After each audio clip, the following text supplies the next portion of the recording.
Une phrase que j'entends dans 99% des cas avec les couples que je reçois qui vivent des épreuves, des moments de crise, c'est de toute façon, il a beau me dire tout ce qu'il veut ou elle a beau me dire tout ce qu'elle veut, je ne suis pas convaincue. C'est sa réalité, mais moi, la mienne est différente. Et en fait, cette phrase qui est dite en général sous le coup de l'émotion, sous le coup de la colère, sous le coup de l'impuissance, est vraie.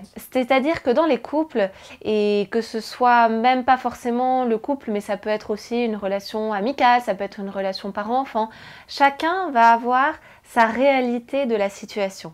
Ça ne veut pas dire que l'autre me ment, sauf quand vraiment il y a de la manipulation, là c'est encore autre chose. Là je vous parle vraiment de situations où ça ne veut pas dire que l'autre me ment, ça ne veut pas dire que l'autre n'est pas honnête, ça veut dire que chacun voit la réalité avec son implication émotionnelle.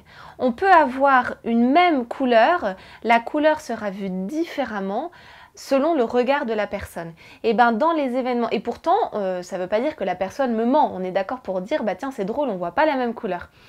Et en fait dans les événements qui arrivent, là où on se dit il y a une objectivité, en fait, réellement, non, il n'y a jamais d'objectivité. On voit toujours les choses avec notre regard.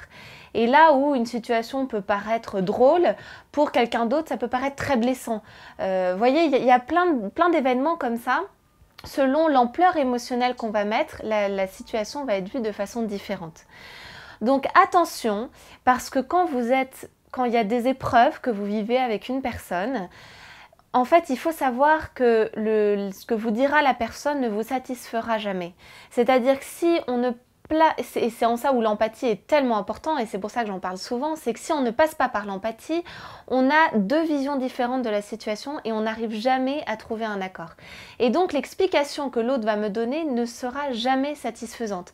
Dans les couples que je reçois pour l'infidélité, c'est tout le temps ça. On peut parler des heures et des heures sur ce qui s'est passé, ça ne satisfera jamais. L'autre a toujours besoin d'avoir plus de détails, plus de compréhension, pour avoir la sensation d'être proche de la vérité. Mais en fait, je crois qu'on a besoin d'être proche de la vérité qu'on a envie d'avoir, mais qu'on a du mal à voir la réalité de la situation à travers les yeux de l'autre.